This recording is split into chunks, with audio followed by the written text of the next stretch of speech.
Welcome back class. अब चलते हैं बेटा हमारे फोर्थ सम की तरफ। आपने जो 3 सम पहले सॉल्व किए बेटा, उसके अंदर आपके पास कोई भी फ्रैक्शन के अंदर स्क्वायर रूट निकालना नहीं था। तो अगर आप इस क्वेश्चन को खाली बोर्ड पे ध्यान से देखोगे तो आपके मन में एक डाउट आएगा कि सर आपने ये सब क्यों लिख के रखा है, यहाँ पर 1/25 का स्क्वायर रूट कैसे निकलेगा। तो इट्स वेरी सिंपल क्लास, 1 का स्क्वायर और 1 का स्क्वायर रूट 1 ही होता है।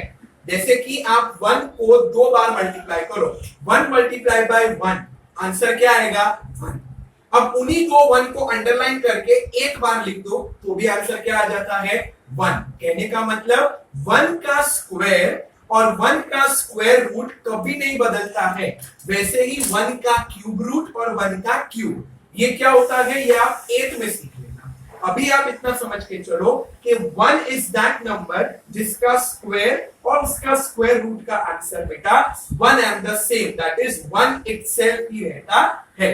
और 25 का स्क्वायर रूट आप और मैं जानते हैं, दैट इज 5। तो आपने क्या नोट किया, p स्क्वायर का स्क्वायर रूट निकल गया, 1 का स्क्वायर रूट निकल गया और 25 का स्क्वायर रूट भी निकल गया। जब सभी नंबर का स्क्वायर रूट निकल रहा है, then why should not I take the same formula? इसीलिए मैंने उसी फॉर्मूला को रखा है।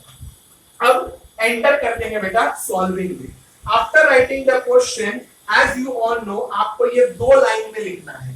1 will be on one line and 25 will be on the next line. So see to it कि आप 2 लाइन इस्तेमाल करके ये लिखोगे। Leave a line. The square root of p square is equals to p and the square root of 1/25. तो 1 का square root is 1 upon 25 का square root will become 5। करेक्ट। आप चाहिए तो वर्किंग करके देखो बेटा, जैसे कि 1 square is equals to 1 multiply by 1 and the answer is 1।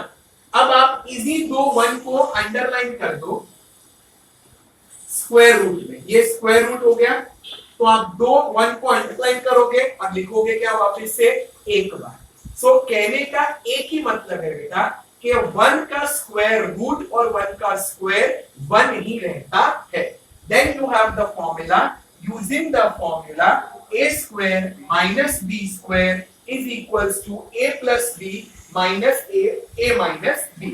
अब a square b square, a square यानी कि b का स्क्वायर माइनस माइनस, और ये पूरा जो b स्क्वायर है ना बेटा, वो हम 1/25 को समझेंगे।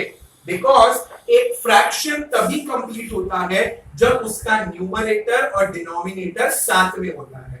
मैंने आपको बार बार एग्जांपल्स दिए हैं। जब आप स्कूल यूनिफॉर्म पहन के जाते हो, आप ऊपर शर्ट डालो स्कूल का और नीचे कोई भी जीन्स डाल के जाओ, तो क्या स्कूल में आपको एंट्री मिलेगी?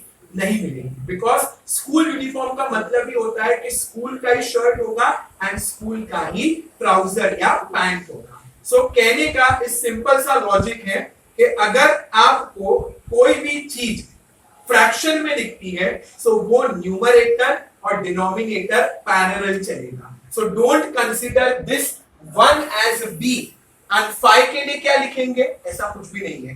पूरा 1/5 एक साथ बनेगा हमारे लिए b। ओके, सो अब आप यहां पर लिखोगे a is equals to p and b is equals to 1/5। अब आप फॉर्मूले को सब्स्टिट्यूट करोगे, that is you will rewrite the formula and after that जहां जहां पर हमें a मिलेगा ना बेटा, वहां पर हमें लिखना है p, और जहां पर b मिलेगा वहां पर लिखना है 1/5। So where is a square, I will write here p the whole square minus wherever there is b, मैं 2 लाइन का ब्रैकेट बनाऊंगा, 2 लाइंस का, बिकॉज b एक फ्रैक्शन है और हम लोग फ्रैक्शन हमेशा 2 लाइन में लिखते हैं। सो 2 लाइन का ब्रैकेट बना के I will write 1/5 bracket close the whole square. अब जो ब्रैकेट बनेंगे ना बेटा, वो भी 2 लाइन के बनेंगे। क्यों सर?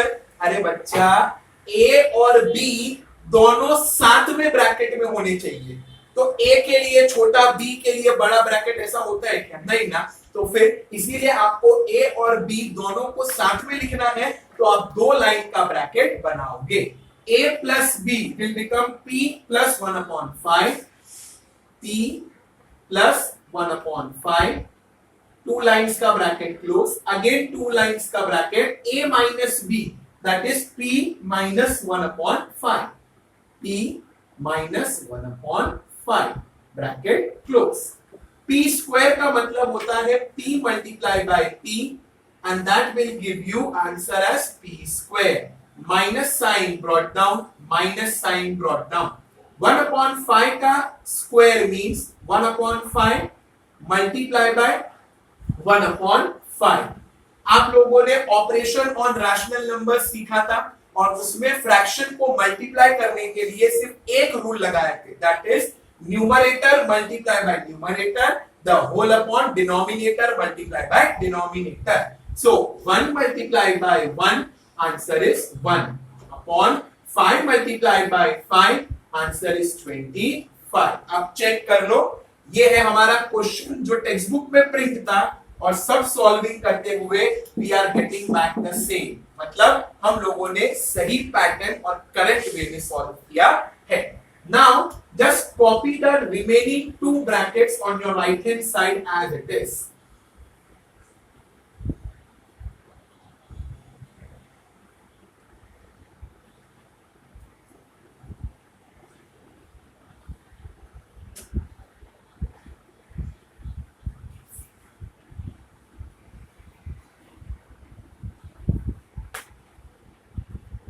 एंड बाय दिस बेटा आपने एक फ्रैक्शन वाले सम को भी फैक्टराइज कर दिया। Now since this is your question, तो आपको ये लिखने की जरूरत नहीं है।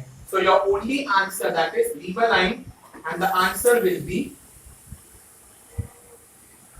p plus 1/5 and your second answer will be p minus 1/5, correct. So इसी के साथ बेटा आपका फ्रैक्शन वाला स्क्वायर रूट निकालने का जो सम होता है वो कंप्लीट होता है। अब इसी पैटर्न पे बेस बच्चे we have 2 to 3 more sums that we will look into the next video. Till then, take care of yourself and